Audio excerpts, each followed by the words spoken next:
Okay जी, बिस्मिल्लाहिर्रहमानिर्रहीम। आज के सेशन में हम डेव टैग जो है उसके ऊपर बात करेंगे। डेव टैग या ब्लॉक टैग भी उसे बोला जाता है। दरअसल पिछले कुछ लेक्चर HTML के सीरीज़ के जो हम लेके चल रहे थे, उसमें हमने मतलब सिंपल HTML स्टार्ट की, हेडिंग लेवल दिए हमने, उसके बाद हेडिंग लेवल के हमने पैराग्राफ दिया, एंकर साइन, इमेज की और फिर इमेज की गैलरी वगैरह हमने बनाई। ठीक है, फिर हमने टेबल्स टैग को 2-3 दिन दिए और टेबल टैग के ऊपर बहुत सारी एक्सरसाइजें भी की हैं, और उसके बाद एक फॉर्म की एक्सरसाइज दी है जो आपने माशाल्लाह अच्छे तरीके से की है। तो वो फॉर्म का डिटेल से आपने इसको परफॉर्म भी किया। आज जिस टैग को हम तवज्जो देंगे वो वेबसाइट के लेआउट के लिए इम्पॉर्टेंट तरीन टैग है। ठीक है, आपकी जितनी भी वेबसाइट्स बनती हैं, प्रोफेशनली हाईली प्रोफेशनल वेबसाइट्स बनती हैं, वो इस टैग के बगैर नहीं बन सकती हैं। ये टैग बड़ा इंपॉर्टेंट है। ठीक है, इस टैग के साथ ही जब ये टैग शुरू हुआ है, इस टैग के साथ ही हम एक नए टूल जिसे CSS कहते हैं, कैस्केडिंग स्लाइड शीट, उसको भी ऐड कर रहे हैं। उसकी कोडिंग स्टाइल भी इसमें शामिल हो जाएगा। ठीक है, अच्छा, अब ये टैग इसका हदफ क्या है? ब्लॉक टैग या डेव टैग, इसका मकसद क्या है?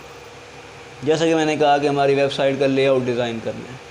लेआउट डिज़ाइन करने के लिए आपको याद होगा कि मैंने लास्ट टाइम ना आपसे ये एक एक्सरसाइज इस अंदाज से कराई थी, बताएं, याद है? ठीक है, हमने एक ना लेआउट बनाया था कि हमारे पास जो वेबसाइट है उसका जो फ्रंट पेज है या मेन पेज है, वो जिसे लैंडिंग पेज भी कहते हैं। लैंडिंग पेज टेक्निकल नाम है कि जैसे ही आप जो है अपना www.facebook.com लिखेंगे तो पहला पेज जो आएगा लॉगिन होने के बाद, उसे हम कहते हैं लैंडिंग पेज। या वेबसाइट का जो पहला पेज खुलता है, होम पेज भी होता है, लैंडिंग पेज भी होता है। तो ये हमारे पास उसका एक स्ट्रक्चर बना हुआ है कि यहाँ हमारे पास लोगो आ जाएगा। ठीक है, यहाँ नाम आ जाएगा, इधर हमारे पास मेन्यू बने हुए हैं। ठीक है, ये मेन्यू आ रहे होंगे, इधर हमारे पास कोई न्यूज़ आ रही है, इधर भी कोई हमारे पास फ़ोटो गैलरी टाइप या कुछ दिया हुआ है, इधर वो सारा कंटेंट लिखा हुआ है, ये हमारा फुटर है। ठीक है, इधर कुछ ना कुछ आप दे सकते हैं, डेवलप बाय फलां।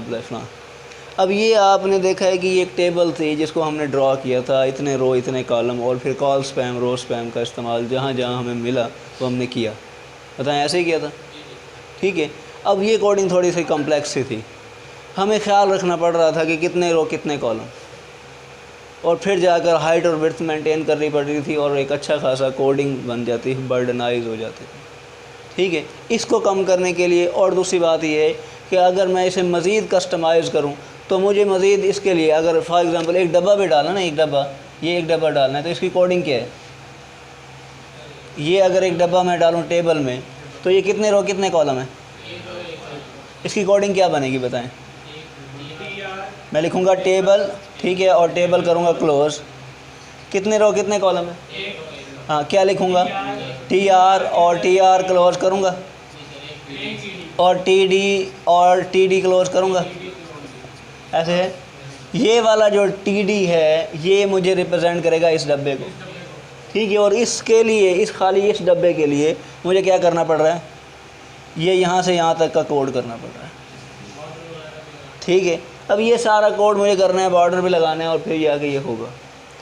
इसी को ब्लॉक कहते हैं, इसको डेव कहते हैं। ये ब्लॉक टैग का मतलब है ये ब्लॉक है। ठीक है, अच्छा, आप ज़रा गौर तो करें, इसके लिए कोड क्या होगा? इस सारे काम के मुतबादिल कोड है ये div div स्टार्ट किया और \div div, ये वाला बब्बा बन जाएगा। बताएं, कोडिंग सिंपल हो गई? ठीक है, मतलब ये कोडिंग सिंपल हो गई, इस एंगल से हो गई।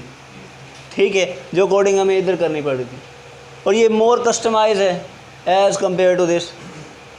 अच्छा, मुझे यहाँ डब्बा चाहिए, इधर छोटी जगह इधर डब्बा चाहिए। ठीक है, सो इधर डब्बा जो है वो इधर इससे बना सकता हूँ। अगर इतना बनाना पड़ेगा, इतनी कोडिंग करनी पड़ेगी। अगर मुझे इस साइड पे यूँ छोटा सा डब्बा चाहिए तो भी, या इससे भी ज़्यादा की कोडिंग करनी पड़ेगी। यहाँ कुछ डब्बा चाहिए तो इससे भी। अब ये डब्बे क्यों दरकार होते हैं? मुझे वेबसाइट में एड्स देनी होती हैं। आपने देखा ना, एडसेंस वगैरह ऐड लगाते हैं, वो आपको आपकी प्लेस लेते हैं। बिल्कुल इसी तरह जैसे ये बिल बोर्ड लगे होते हैं। बिल बोर्ड का क्या काम होता है?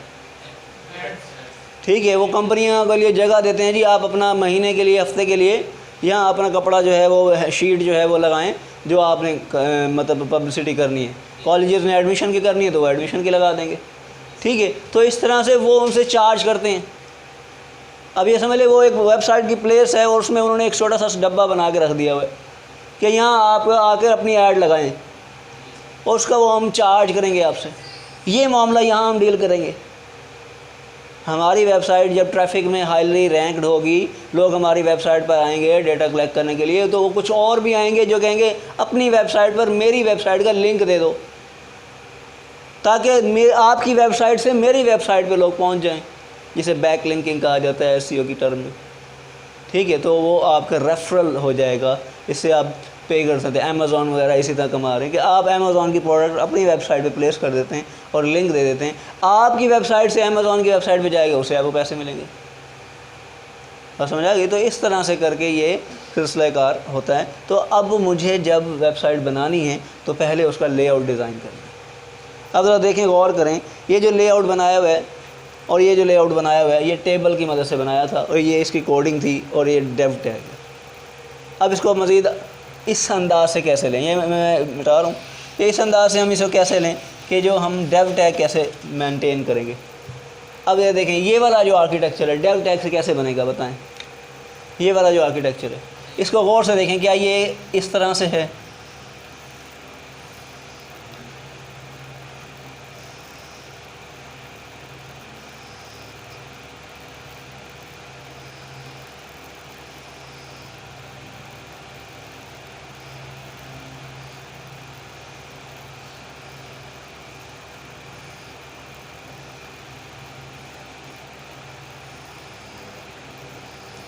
क्या ये इस तरह से है बताएं?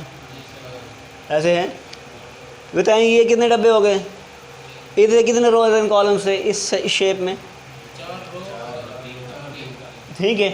तो ये वाला सिलसिलाकार मुझे कोडिंग में करना पड़ा था। अब इतने इधर कितने डब्बे हैं?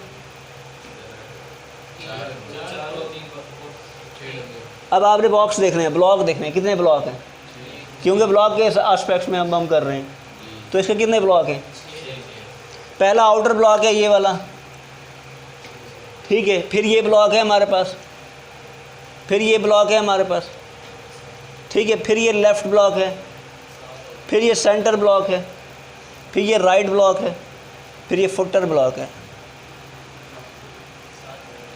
ठीक है। तो ये 7 ब्लॉक हैं। अब इसमें इस चीज़ का ख़ास ख्याल रहे कि ये जो ब्लॉक बनाए जा रहे हैं ये क्या नाम है, किसके अंदर इनर कौन सा है, आउटर कौन सा है? अब बताएं सबसे बड़ा ब्लॉक कौन सा है? ये वाला बड़ा ब्लॉक है, इसे कहूँगा बॉडी का ब्लॉक। ये बॉडी पूरी बना रहे हैं ना, इसके अंदर बाकी ब्लॉक्स आएंगे ना, तो ये बॉडी वाला ब्लॉक हो गया। अब ये वाला ब्लॉक किस लिए? हेड पे लिए, क्योंकि इसके ऊपर मैं लोगो लगाऊंगा, कंपनी का नाम लिखूंगा। ये वाला ब्लॉक किस लिए? मेन्यू वगैरह के लिए, या menu home edit about us वगैरह लिखूंगा। ये वाला ब्लॉक किस लिए? कोई न्यूज़ देना चाहता हूँ या कोई लेफ़्ट पैनल, कोई वो उधर। ये वाला ब्लॉक सेंटर, ये वाला राइट, ये वाला फुटर। नाम मुझे पता हो जाएंगे, उनकी अरेंजमेंट, उनकी सेटिंग मुझे पता होगी, फिर मैं उसकी कोडिंग शुरू कर दूँगा। देखो टेबल में किस तरह से किया था, डेव में किस तरह से किया, ऐसे है कि नहीं? तो ये दीवारें भी हट जाएंगी, ये आपको लगेगा भी नहीं कि ये वाला स्टाइल हो जाएगा,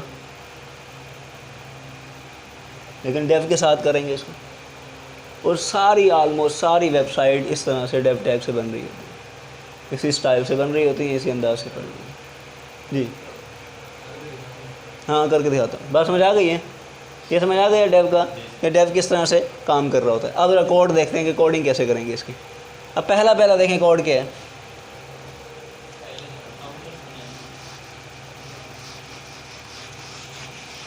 अब जरा पहला कोड देखें क्या है हमारे पास। ये देखें पहला कोड, इधर तवज्जो करें। हमारे पास पहला कोड है जी डेव, ठीक है, और आखिर में डेव। ये वो किसके लिए था? बॉडी के लिए। अच्छा, उसके बाद गया जी डेव, और फिर क्या है हमारे पास? डेव। ये किसके लिए है? ये वाले सेक्शन के लिए, ये वाला हेड के लिए। ठीक होगी बात। अब ये वाला देखें फिर किसके लिए है? डेव। और ये वाला किसके लिए है? ये डेव क्लोज हो गया ये वाला, देखें उसके नीचे आ रहा है, ये याद रहे इसलिए ये उसके नीचे आ रहा है। ऐसा नहीं है कि ये यहाँ अंदर चला गया हुआ है, इसकी क्लोजिंग बाद में हुई है, ऐसा भी नहीं है। इन चीज़ों का खास ख्याल रखना है। अब ये बताएंगे किस लिए, लेफ़्ट पैनल के लिए, ठीक, लेफ़्ट पैनल के लिए, ठीक है। तो मुझे क्या करना है, यहाँ डेव लगाना है, ठीक है, और फिर क्या करना है, डेव क्लोज कर देना है। फिर डेव क्या करना है, ये मेरे पास एक डेव ये दोबारा से हो जाएगा,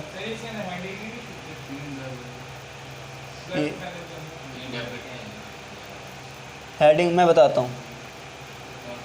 अब आपको भूल जाएगा यार ये सारे डेव हैं, मुझे पता कैसे चले, तो आप पहले डेव के फ़ौरन बाद लिख दें बॉडी बाहर, ऐसे लिख दें बाहर, ताकि वो यहाँ लिखा आ जाएगा बॉडी, आपको याद है, सॉरी ये यहाँ आ जाएगा बॉडी इस जगह बाहर जी। बाद में पेज भरेंगे इनके अंदर, पहले आर्किटेक्चर बनाएंगे फिर पेज भरेंगे। हाँ, जैसा हमने टेबल पे काम शुरू किया था, पहले हमने टेबल का आर्किटेक्चर बनाया था, लेआउट बनाया था पेज का, और फिर हमने ये काम किया था इसी तरह। अब इधर इसको देखें, ये हमारे पास क्या हेडर है, तो ये वाला हेडर है, तो हम इसको कहते हैं ये हेडर है हमारा जी। ये वाला हमारा क्या मेन्यू है, तो हम इधर लिख देते हैं ये मेन्यू है जी हमारा। बाद में हम इधर मेन्यू डाल देंगे, ये लफ्ज़ हटा देंगे, ये याद दिखाने के लिए हमने रखा है, ठीक है। ये हमारा क्या है, लेफ़्ट है, तो इधर हम कह देते हैं कि ये लेफ़्ट पैनल है। ये हमारा सेंटर है, ये हमारा राइट है, ठीक है, और ये हमारा क्या है, फुटर।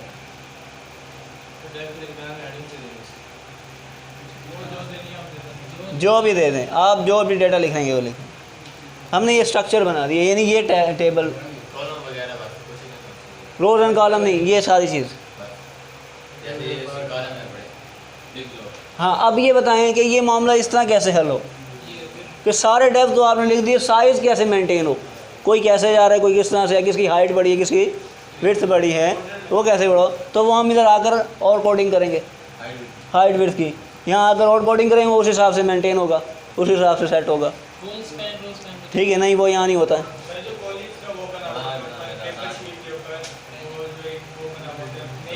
हाँ, ब्लॉक है किस्म का, हमने ब्लॉक बनाया हुआ है, बात समझ आ गई है। तो इस तरह से हम एक ब्लॉक टैग को मेंटेन कर रहे होते हैं। अब इसमें इजाफा क्या होता क्या है, इधर तवज्जो करें, अब इधर तवज्जो करें।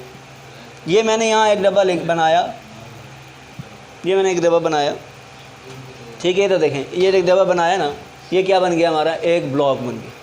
क्या बन गया, अब इसकी कोडिंग क्या होगी, ये देखें, इसकी कोडिंग है डेव, ठीक है, और डेव क्लोज। अब ये जो बन गया है, ये कोई दिखेगा नहीं आपको, कोई डब्बा नहीं दिखेगा।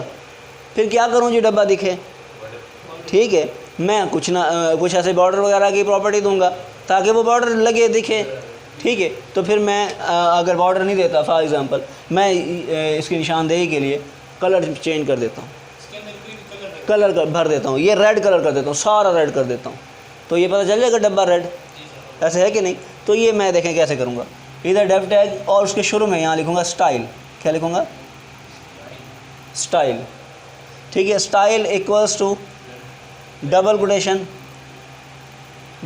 ठीक है, और लिखूँगा बैकग्राउंड कलर, ठीक है। उसके बाद मैं कर दूंगा colon red, semi colon, colon क्या कर दूंगा, रेड और सेमी कॉलन। ये कॉलन देना है, ये प्रॉपर्टी बता रहा होगा, ये कॉलन के बाद क्या देना है, वैल्यू रेड है। अब मैं इसे क्लोज कर दूंगा, अब ये उतना हिस्सा रेड कलर का दिखा देगा, मुझे पता चलेगा यार ये डेव बन गया, हाँ, ठीक है। ये एक इतना हिस्सा, जितना भी हिस्सा वो ऐसे बाय डिफ़ॉल्ट वो एक पूरी लंबी सी पट्टी यूँ बना देता है पेज के ऊपर, लंबी पट्टी रेड कलर की बना देता है। अब आपको और चाहिए, इसके नीचे चाहिए, आप इसके नीचे यहाँ कोड शुरू कर देंगे, दोबारा यही कॉपी पेस्ट कर देंगे। वर्टिकल करके कैसे, नहीं, यहाँ मैं आकर के उसकी हाइट एंड विड्थ मेंटेन करूँगा। जैसे ये दिया background colour is equal to red, यहाँ आप करेंगे उसका हाइट और विड्थ, हाइट विड्थ की प्रॉपर्टी सेट करेंगे, उस हिसाब से आगे पीछे हो जाएगा। समझ आ गई ना बात। अब ये आपकी ज़िम्मेदारी है कस्टमाइजेशन। उसने तो आपको डब्बा दे दी है, ठीक है, अब आपने उसको जितना मर्ज़ी एज़ पर रिक्वायरमेंट एडजस्ट करना है, वो आपकी मर्ज़ी है। इसमें आप मज़ीद कस्टमाइज़ कर सकते हैं वेबसाइट को, जितनी मर्ज़ी आप उसे एडजस्ट कर सकते हैं। समझ आ गई ये बात। तो आज के लेक्चर में फ़कत हमने ये सीखा है कि advantage of table between div tag. फिर डेव टैग का एडवांटेज क्या है टेबल की निस्बत। टेबल में हमें कोडिंग ज़्यादा करनी पड़ती है, कस्टमाइजेशन एक हद तक कर सकते हैं, फिर हमें मजबूरी होती है हम वो नहीं कर सकते, उसमें हमें मसला होता है। तो इसको ईज़ करने के लिए डेव टैग का इस्तेमाल किया गया, ताकि डेव टैग के ज़रिए हम कम से कम कोडिंग में ज़्यादा से ज़्यादा कस्टमाइज़ करके अपनी वेबसाइट का लेआउट डिज़ाइन कर सकते हैं पूरा, और उसके ऊपर काम भी कर सकते हैं। ठीक है, तो इसके साथ आज का सेशन ये हुआ ऑफ। कल इंशाल्लाह इसके ऊपर मज़ीद लेक्चर होगा, डेव का होगा।